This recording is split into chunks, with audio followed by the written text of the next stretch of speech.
देखिए हम लोग वन हाफ फैक्टर का अगला पार्ट पढ़ते हैं। अब आपको ये बताना है one half factor if solute is associated in their aqueous medium, मतलब मॉलिक्यूल क्या हो, छोटे छोटे मॉलिक्यूल बड़ा मॉलिक्यूल बना ले। तो हम लोग ऐसे यूज कर लेते हैं, मान लेते हैं एन मोल अपने पास कैपिटल ए है और एसोसिएशन होता है। तो याद करिए एसोसिएशन में आपको, ठीक है, सम बेसिक कॉन्सेप्ट के टाइम पे आपको याद करो, मैंने ये वाला क्वेश्चन कराया था कितनी मोलरिटी हो जाएगी, है ना, डाइमर हो जाता है बी। तो याद करो डाइमर कैसे लिखते थे, ऐसे बी ट्वाइस, है ना। तो यहाँ पे ऐसे एसोसिएशन जब भी हो तो ए और ऐसे सब यहाँ पे क्या लिख देना है एन, ठीक ना। अब एन की वैल्यू कुछ भी हो सकती है, एन की वैल्यू अगर 2 हो जाए तो इसको बोलते हैं डाइमराइजेशन, ठीक ना। अच्छे से याद रखे रहना, अभी क्वेश्चन में काम आएगा अपने को, ठीक है ना। तो हमारे पास मान लो एन ए हमने लिया मोल और आपका ये एसोसिएशन ऐसा हो गया। फिर वही कहानी हमें वन हाफ फैक्टर बताना है। इसका इनिशियल मोल ए मान लेता हूँ, इनिशियली कोई जो है एसोसिएशन नहीं होगा, तो ये हमने लिख दिया भाई, चलो इनिशियल ये 0 रहा। अब देखना ध्यान से, अब हमें क्या करना पड़ेगा, टूटता था तो डिसोसिएशन, डिग्री ऑफ डिसोसिएशन मानते थे, अब एसोसिएट हो रहा है तो लेट हम लोग क्या मानेंगे, degree of association equal to क्या मान लेता हूं मैं, अल्फा। डिग्री ऑफ एसोसिएशन क्या मान लेता हूं मैं, अल्फा। तो अब देखना ध्यान से, यहां से क्या होगा, फाइनल मोल लिखेंगे। तो पहले तो ये ए मोल था, एक मोल से अल्फा मोल निकल के एसोसिएट हो रहा है, तो ए मोल से कितना निकलेगा, ए अल्फा मोल निकलेगा और एसोसिएट होगा, ठीक है ना। तो जब एसोसिएट होगा इसका कंसेप्ट, अब देखो ध्यान से, आपको अगर याद हो तो तुम लोग को फार्मूला देखो, जिप्सम का फार्मूला का याद करो, कैल्शियम सल्फेट हेमीहाइड्रेट को प्लास्टर ऑफ पेरिस और कैल्शियम सल्फेट डाइहाइड्रेट को क्या बोलते थे, याद करिए, जिप्सम, है ना। तो इसी फार्मूले को आप याद करो, इसी फार्मूले को बहुत सारी बुक में ऐसे लिखा जाता था, याद करो, CSO4 तो इसका मतलब क्या हो गया, यहाँ पे क्या करना है, अपने को डिवाइड करना है। तो कितना डिवाइड करके लिखेंगे, ये देखो ध्यान से, तो कितना बनेगा तुम्हारा, देखो डिग्री ऑफ एसोसिएशन अल्फा, एक मोल से एसोसिएशन होके बन रहा है कितना तुम्हारा 1/n, तो ए अल्फा से कितना बन जाएगा तुम्हारा, ए अल्फा डिवाइडेड बाई एन।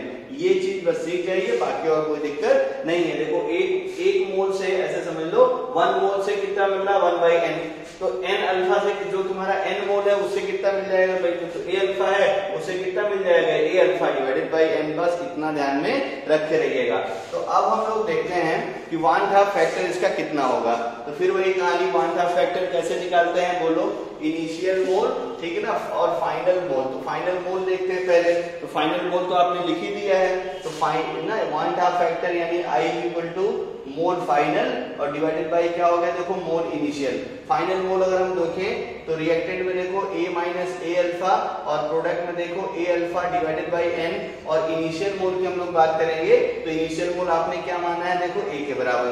अब इस चीज को इक्वेट कर लीजिए और आपको वन हाफ फैक्टर मिल जाएगा। तो थोड़ा और इसको इक्वेट करते हैं हम लोग, देखो a तो हर जगह कॉमन है, तो one half factor I equal to देखो क्या हो गया, 1 माइनस अल्फा, ये देखो 1 माइनस अल्फा और प्लस क्या हो गया, देखो अल्फा बाई n, ठीक ना। ये है आपका वन हाफ फैक्टर, ठीक ना, इन केस ऑफ एसोसिएशन। थोड़ा इसको और सॉल्व कर लिया जाए तो ये देखो क्या हो गया, मान लो आपसे पूछे एसोसिएशन के केस में डिग्री ऑफ एसोसिएशन, है ना, वन हाफ फैक्टर गिवन रहे, कितना हो जाएगा, तो I माइनस 1। अब देखो हम लोग क्या करते हैं, इसको अल्फा बाई n और ये माइनस अल्फा इधर कर देता हूं मैं, ठीक है ना। तो अब देखो यहाँ पे अगर अल्फा कॉमन ले लो तो 1 माइनस n माइनस 1 हो गया और ये क्या हो गया, I माइनस 1। तो अल्फा की वैल्यू देखो ध्यान से, क्या हो गया, I minus 1 divided by 1/n minus कितना हो गया, 1। तो ये है आपका वन हाफ फैक्टर और डिग्री ऑफ डिसोसिएशन का relation in case of association. तो आपको यहाँ तक आई होप बहुत अच्छे से क्लियर हो गया होगा,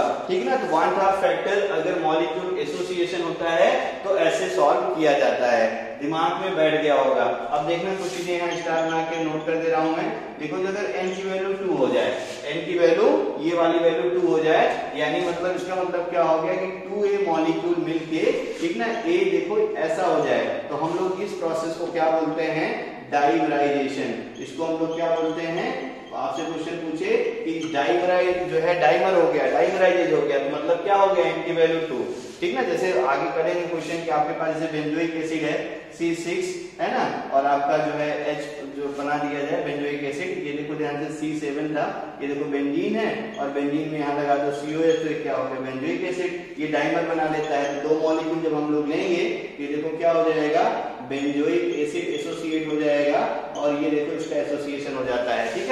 तो ये सब क्वेश्चन अपने को पढ़ने पड़ेंगे आगे। तो ये है तुम्हारा जो है क्या बोलते हैं एसोसिएशन, और एसोसिएशन में हमने कौन सा पढ़ लिया, देखो डाइमराइजेशन। अब पूछे डाइमराइजेशन केस में जरा वन हाफ फैक्टर की बताओ कितना होगा। तो यहाँ देखो सिर्फ डाइमराइजेशन के लिए अगर मैं आई पूछूं तुमसे तो आई की वैल्यू कितनी हो जाएगी, ये देखो 1 minus alpha plus alpha, N की वैल्यू क्या रख देनी है 2।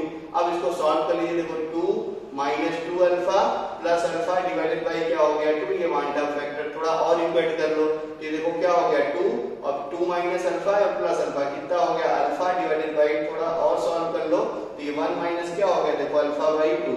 तो ये हो गया डिग्री ऑफ डिसोसिएशन, मतलब जब आपका ठीक ना डाइमराइजेशन हो तो वन हाफ फैक्टर कितना होता है 1 माइनस अल्फा बाई 2। अगर आपका एसोसिएशन होता है तो वन हाफ फैक्टर कितना होता है 1 माइनस अल्फा बाई 2।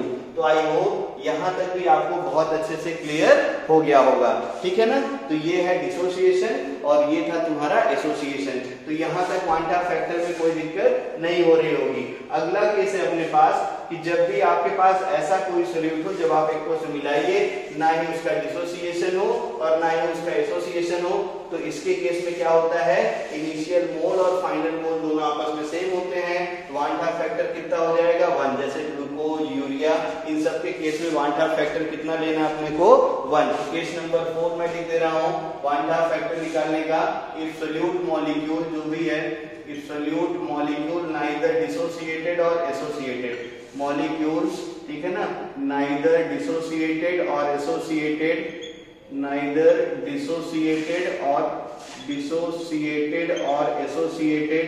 और एसोसिएटेड अच्छे से याद रख के रहना, नाइदर डिसोसिएटेड और एसोसिएटेड, ठीक ना।